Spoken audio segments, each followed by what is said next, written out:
Oh, hi. Hello there, Michelle.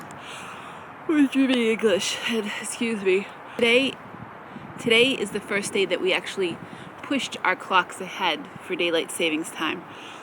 Oh, and I'm just really tired because I lost 1 hour of sleep. 1 hour.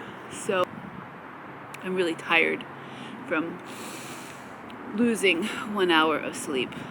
But I'd actually like to talk to you and share some things about daylight savings. Are you ready? Let's go.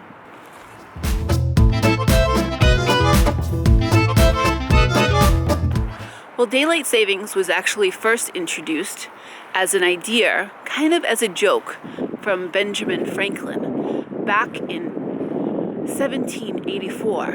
It was a satirical essay, which means it was a satire. And Benjamin Franklin wrote in which he said, all the difficulty of pushing the clocks ahead 1 hour would really only be in the first couple of days. And after that, people would be obliged to wake up at 4 a.m, and they wouldn't have a problem with going to sleep for 8 p.m. Benjamin Franklin proposed this idea as a money-saving idea.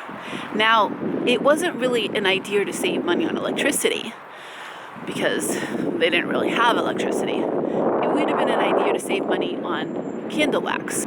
And to enforce the idea, Benjamin Franklin had a few different suggestions. One would be to tax shutters. So shutters would be the things that we would have on our windows that would shut out the lights or shut out bad weather. And he said we should tax those. He also had the idea of rationing candles. Another idea would be banning non-emergency travel by coach at nighttime. To wake everybody up in the morning, he thought we should fire cannons to get everybody out of bed. Now, it's thought that he wrote this as a satirical essay to kind of poke fun at what he called lazy French people. Now, I apologize to any of my French viewers. I didn't write that. It was Benjamin Franklin. Now, the official credit for the idea of daylight savings time actually goes to a bug collector. And this bug collector lived in New Zealand, and he worked for the post office. And at nighttime, he would go out, after he was done his job at the post office, he would go out and try to collect bugs. But he was always frustrated by the lack of sunlight that he would have to be able to collect his bugs.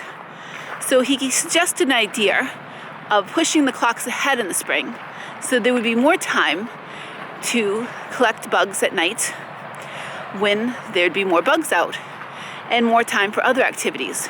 He reasoned that springing the clocks ahead in the springtime would allow for more time for bug collecting in the evening and more time for other activities, and that we could adjust the clocks back in the fall when people and bugs would less likely be outside.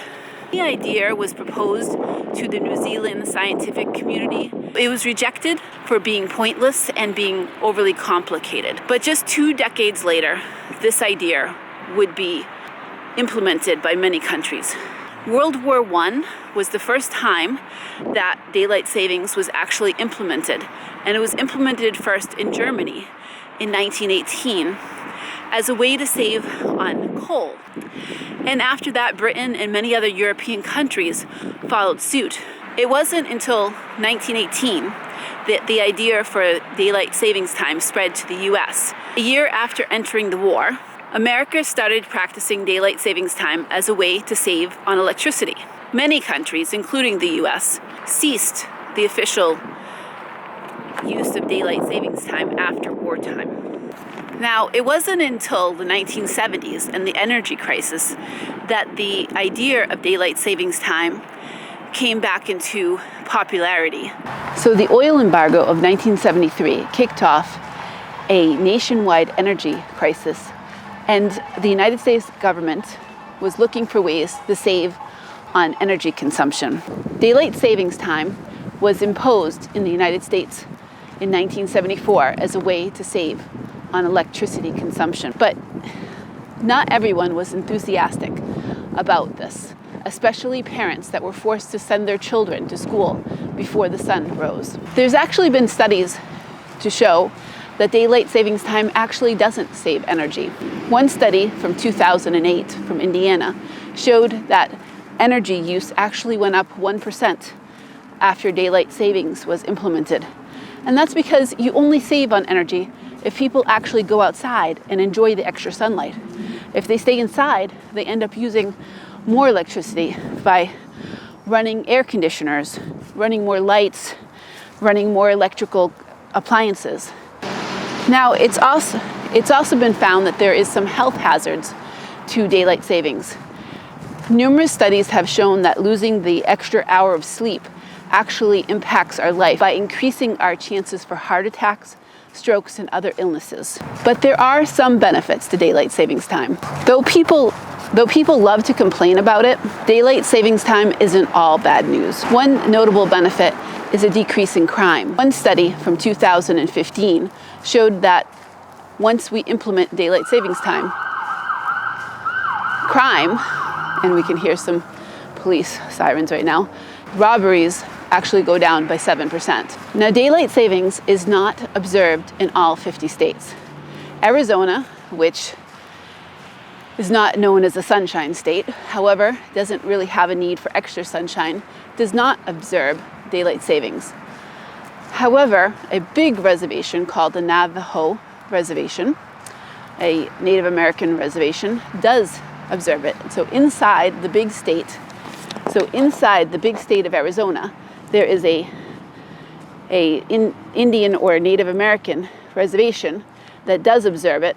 And inside of that reservation is another reservation called the Hopi Reservation. They don't observe it, so it's kind of like a donut inside the state of Arizona. And an interesting fact is that daylight savings does not start at midnight. It actually starts at 2 a.m.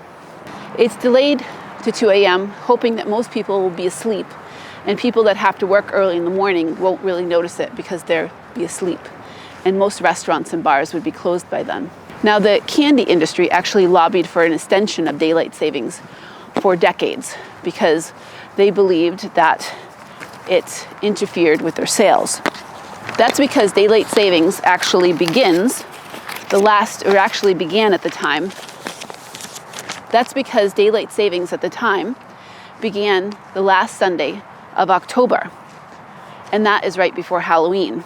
So daylight savings traditionally ended the last Sunday of October, right before Halloween. So the candy lobbyists lobbied for decades to change that and to extend daylight savings into November. According to one report, candy lobbyists went as far as to place tiny candy pumpkins on the seats of everyone in the Senate in 1986. A law to extend daylight savings into November actually went into effect in 2007. Now, if you'll excuse me, I'm going to take a nap.